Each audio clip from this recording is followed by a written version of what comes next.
다음은 경찰 수사 공정성 강화 방안입니다. 최근에 사실 장윤기 사건이나 형사소송법 개정 등에 따라서 국민 여러분들께서 좀 여러 가지 우려가 크신 점을 고려해서 해당 안건을 준비했습니다.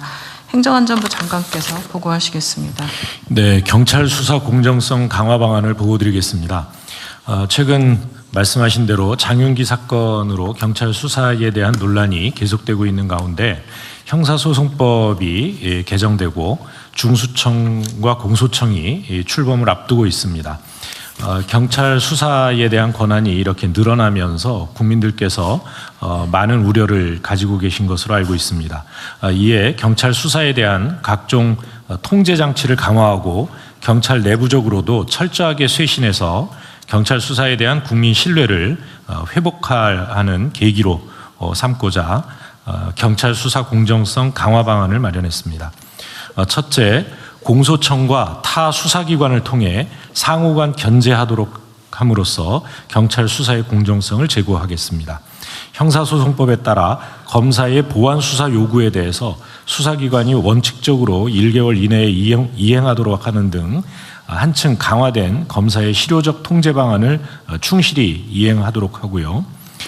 경찰 내부에 이와 관련된 전담 부서를 설치하는 등 통제 방안이 실질적으로 잘 작동할 수 있도록 철저히 준비하겠습니다. 또한 수사 지연, 위법 부당한 수사 등에 대해서는 사건 관계인이 이의 제기를 할 수 있도록 근거 규정을 신설하였고요. 이렇게 되면 검사가 시정 조치를 할 수 있습니다. 또 불송치 결정이 이루어진 경우에는 이 고발인들에게도 이의 신청할 수 있는 권한을 주어서 사건 관계인의 권리가 더욱 보장되도록 해야 했습니다. 아울러 경찰 범죄는 전건 타 수사기관에 통보하도록 함으로써 제19 감싸기 우려도 제도적으로 차단해 나가겠습니다. 둘째는 경찰 수사 전반에 대한 민주적 통제를 강화해서 국민 권익을 보호하는 것입니다. 행정안전부 소속 국가경찰위원회를 실질화하면서 수사에 대한 감시 통제를 전담하는 경찰 수사 인권감찰 조사기구를 설치하겠습니다. 조사기구는 경찰 출신이 아닌 민간 조사관을 100여 명 이상 구성해서 인권침해, 또 불공정 수사 비위 등을 객관적으로 조사하고 또 경찰청에 이를 이행하도록 조치 의무를 부과하겠습니다.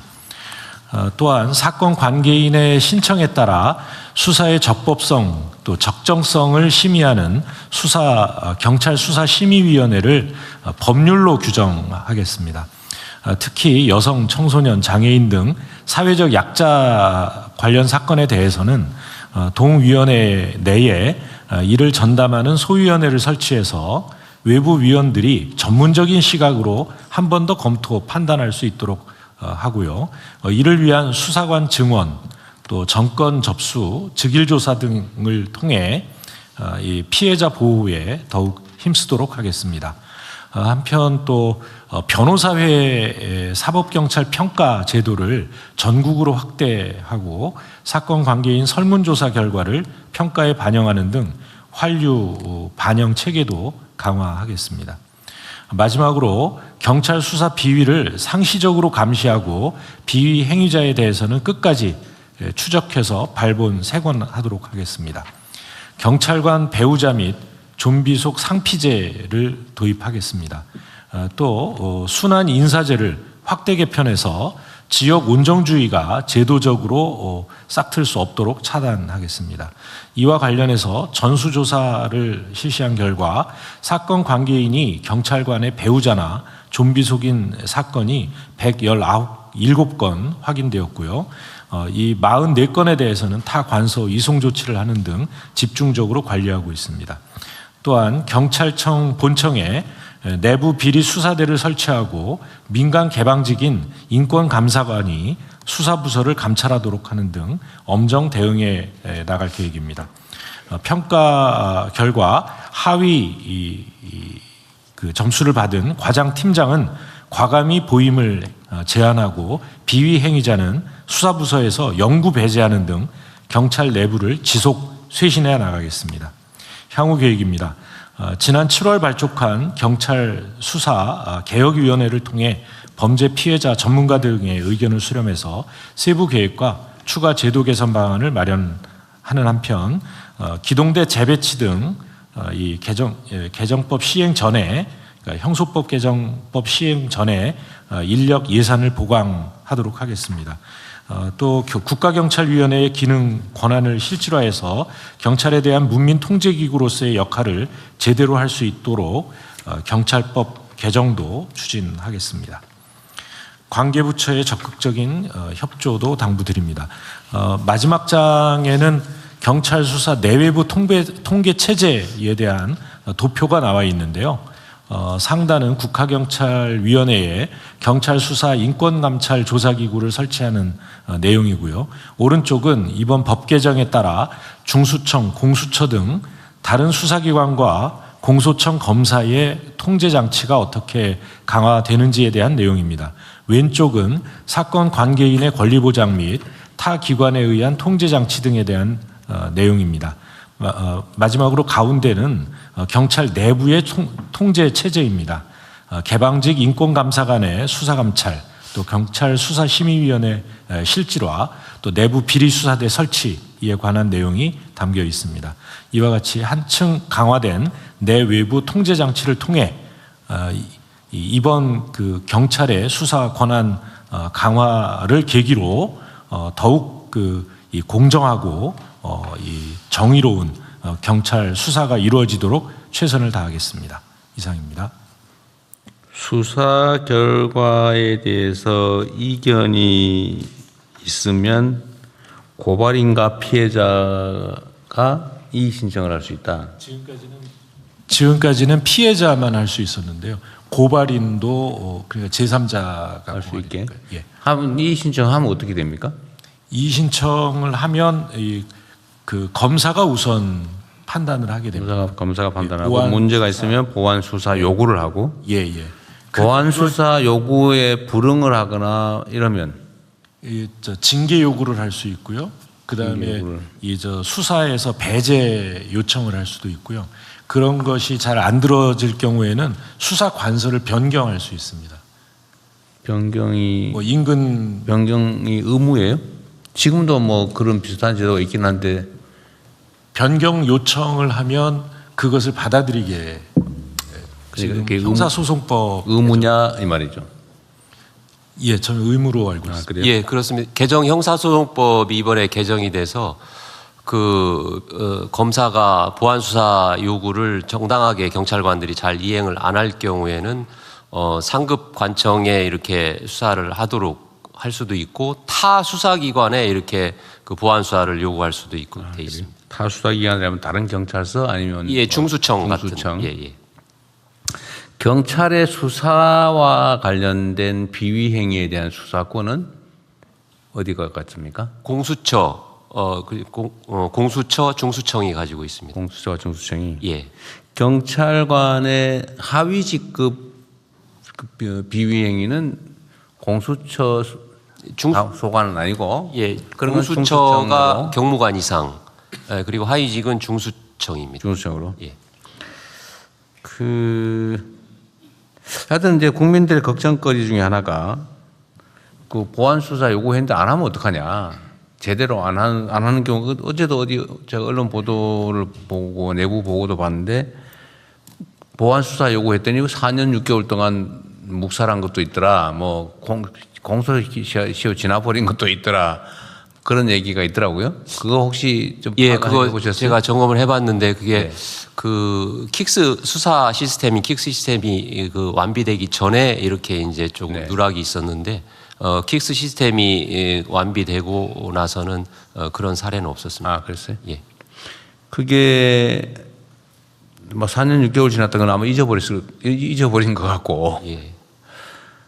잊어버린다는 게 사실 공직자들로서는 있을 수 없는 일이죠, 그죠? 예, 그 시스템에 뭐 심각한 문제가 있는 거죠. 예. 수사 기록이 통째로 잊어버리고 있더라. 그건 말이 안 되잖아요. 수사를 하다가 잊어버렸다. 예, 그렇습니다. 있을 수 없는 일인데 어쨌든 앞으로는 그런 일이 절대로 있을 수 없게 만들어야 되겠죠. 예, 이번에 형사소송법이 개정이 돼서 수사 기록은 전체를 전산으로 입력하게 의무화되어 있습니다.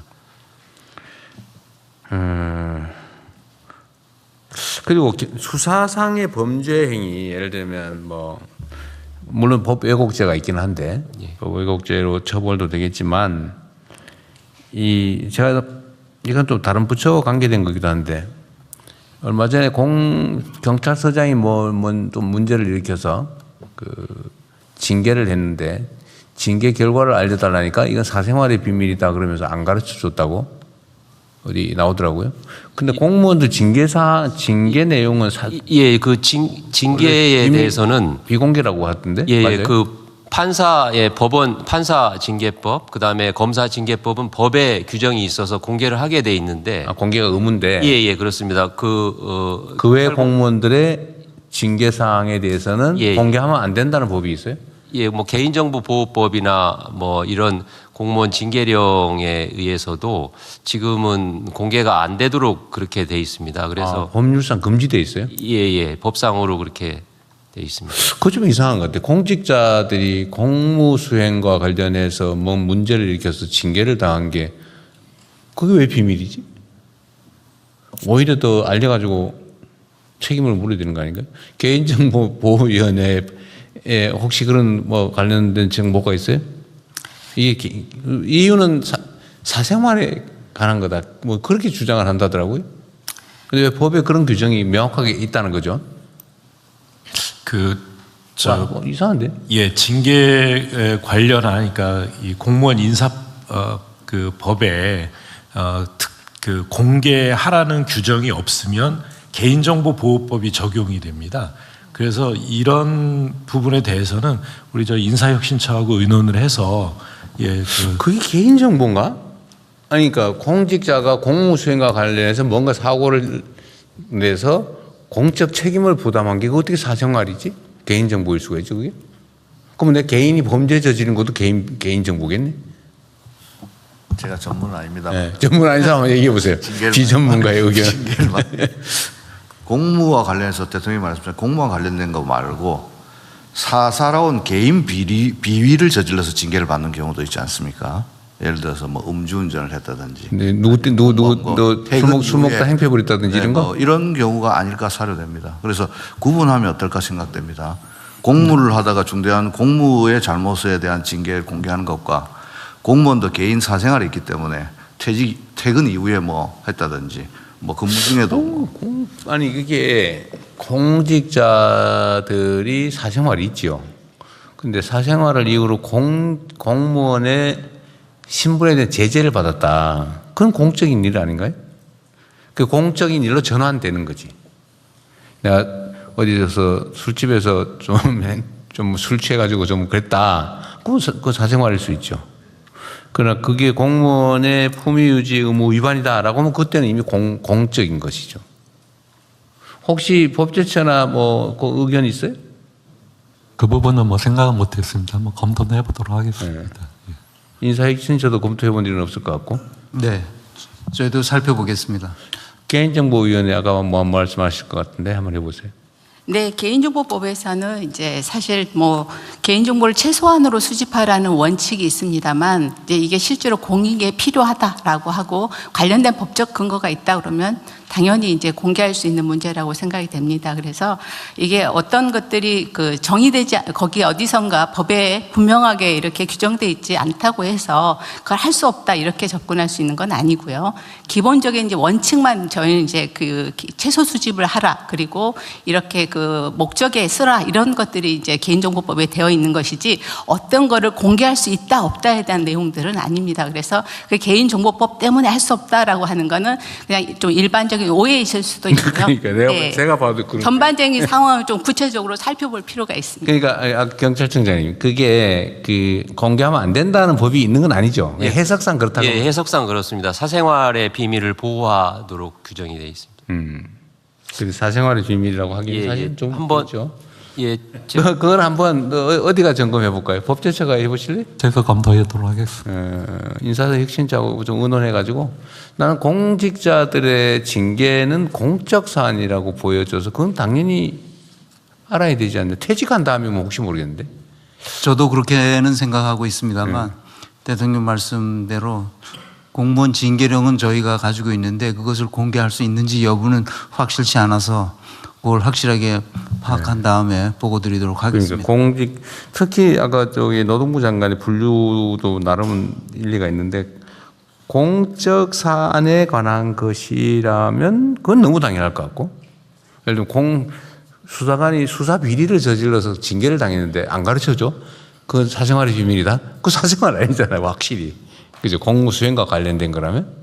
그건 사생활이라고 할 수 없는 거죠. 근데 사생활과 관련된데 징계를 당했다. 공적 사안도 전환이 된 거 아닌가 싶고.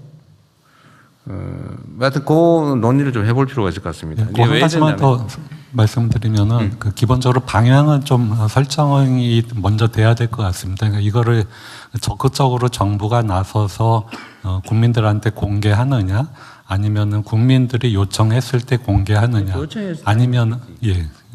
그 뭐 일부러 뭐 또 그거 뭐 다 이렇게 그거는 또 하나의 제재이니까. 예, 대통령님 인사수석입니다.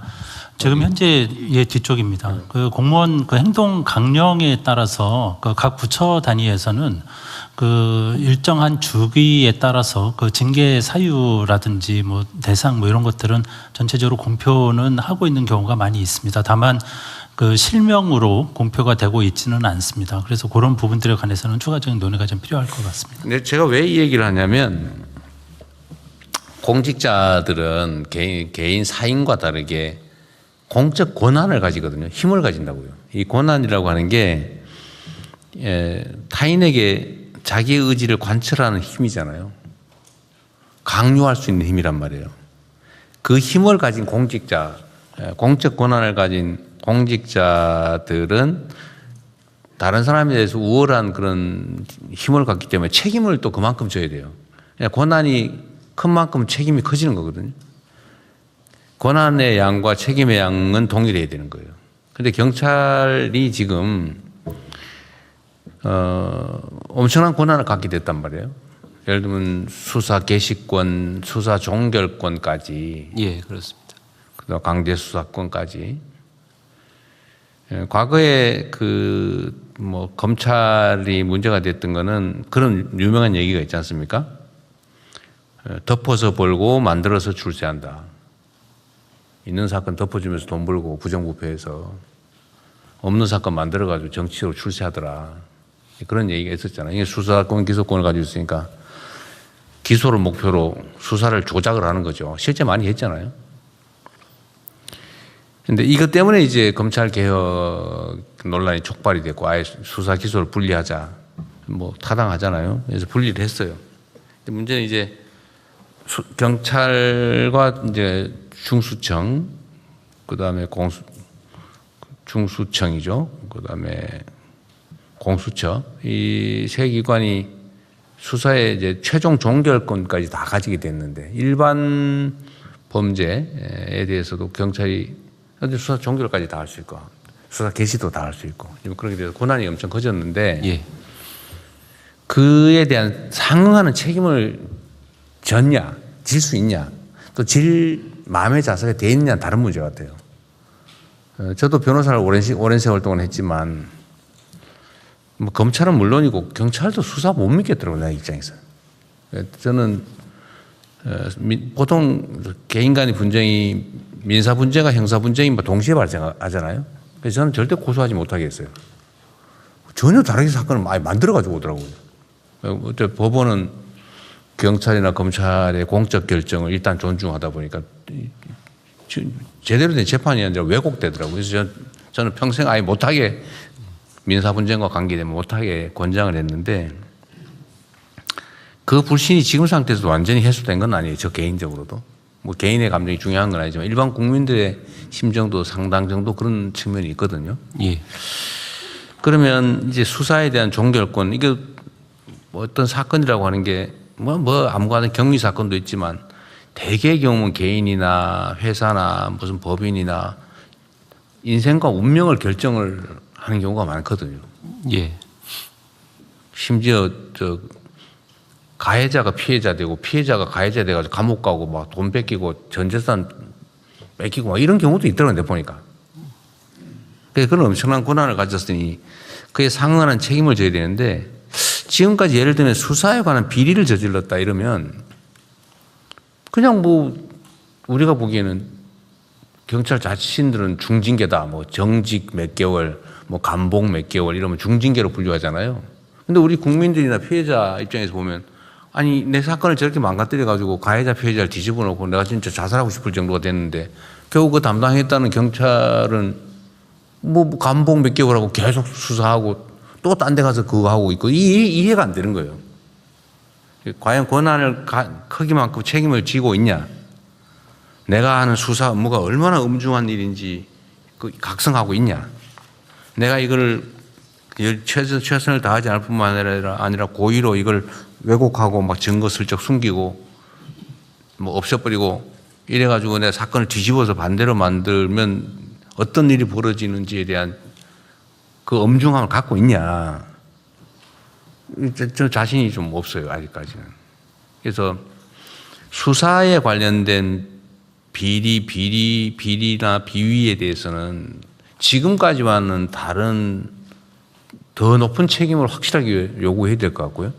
예. 또 책임도 지금처럼 뭐 내부에서는 어떻게 평생 해온 경찰관직을 못하게 하냐, 파면 해임할 수 있냐, 그 생각하고 그냥 정직 3개월 뭐 최대로 하고 이렇게 하는 것 같던데 이제는 권한이 더 커졌기 때문에 명백한 수사상의 비위를 저지른다 그러면 최소 해임 파면해야 되지 않냐. 제가 보기에는. 아니면 아예 영구적으로 수사는 앞으로 하지 말고 다른 일 해라. 무적격자다. 예. 그 영구 배제 결정이라든지. 어쨌든 좀 엄중하게 책임을 물어야 되지 않을까 싶어요. 예. 그래야 국민들의 신뢰도 올라갈 거고 또 수사를 담당한 수사관의 책임의식, 책임감도 좀 높아지지 않겠냐 싶고요. 또 한 가지는 수사기소 분리와 보안 수사 문제에 대해서 온 국민들이 갑론을박하면서 걱정이 많지 않습니까? 예. 아까도 제가 말씀드려서 이따 의결하겠지만 이게 보안 수사를 허용해야 되냐 말아야 되냐 뭐 만약에 허용 안 한다면 어떤 보안 조치가 필요하냐 가지고 지금 계속 갑론을박인데 어떤 게 절대 진리라고 뭐 단정하기는 좀 어렵지만 걱정이 있는 건 사실이란 말이에요. 예. 그 걱정이 어느 날 검찰한테 대한민국이 너무 많은 권한을 줘서 이게 악용되다가 정치적으로 뭐 편향되고 하다가 이런 막 엉망진창이 돼버렸는데 결말은 그렇게 결코 아름답지 않단 말이에요. 예. 그럼 경찰은 그럼 괜찮을까? 우리 대한민국 헌정사에 보면 이게 지금 순환이 되는 게 있어요. 처음엔 경찰 가지고 독재했지 않습니까? 그 엄청난 사건이 벌어졌죠. 사람들이 죽고 대통령이 하야하고 그 다음에 이제는 군인이 무력을 행사해가 또 독재했지 않습니까? 근데 그거 어떻게 좀 정리하고 나니까 그 다음에 검찰이 사실상 검찰 독재를 했단 말이에요. 검찰 권력을 이용해가지고 일종의 독재를 한 거죠. 없는 사건 만들고 아무데나 그냥 편파 수사에 별건 수사에 그냥 먼지 털이에 그거 하다 이렇게 돼버리잖아요. 근데 이제 경찰이 엄청난 권한을 갖게 되는데 과연 앞으로는 완전히 안전한 걸까라는 우려를 안 할 수가 없거든요. 그러니까 경찰 스스로의 책임의식도 매우 중요하다. 예, 알겠습니다. 그리고 이제 앞으로 경찰에 대한 공격이나 이런 게 매우 높아질 수 있어요. 예. 감시 견제겠죠. 감시 견제가 매우 높아질 겁니다. 지금까지는 비교할 수 없을 정도로. 온 세상 사람들, 온 다른 권력기관들이 경찰이 뭐 잘못하나 이것만 찾을 거예요. 이게 나쁜 게 아닙니다. 책임이 높아졌으니까. 예. 당연히 잘하라고 하는 거고 걱정돼서 하는 걸 테니까 미리 충분히 좀 대비를 하십시오. 대비한다는 게 숨기라는 뜻은 전혀 아니고 당연히 그런 일이 벌어지지 않게 정말 높은 책임감으로 높은 윤리의식으로 엄정하게 중립적으로 철저하게 범죄 피해자들 억울하지 않게 또 억울한 피해자 생기지 않게 노력해야 됩니다. 예, 유념하겠습니다. 참 걱정이 많습니다. 또 그러나 이게 끝은 아니니까 사람 사는 세상에 사람이 만든 문제는 또 사람이 다 해결할 수 있죠. 문제가 있으면 보완하고 또 부족한 게 있으면 채우고 그렇게 해나가야 되겠습니다. 어쨌든 행안부도 신경을 써야 될 게 많습니다. 예. 제도 보완이나 이게 지금 이게 시간도 그리 많지 않고 단순한 문제가 아니라서 그래서 억울한 범죄 피해자들 생기지 않도록 네. 장윤기 사건이라고 그 한 개의 사건으로 상징되지만 얼마나 억울하겠어요. 있을 수 없는 일이 어쨌든 벌어지고 개인으로서는 목숨이 걸리거나 인생이 걸린 일입니다. 네. 공무원은 처리하는 수십 수백 개 사건 중에 하나일 뿐이지만 당사자는 인생이 목숨이 걸린 일이에요. 그게 공무원들이 하는 일이죠. 워낙 중요한 일이라서 말이 길었네요.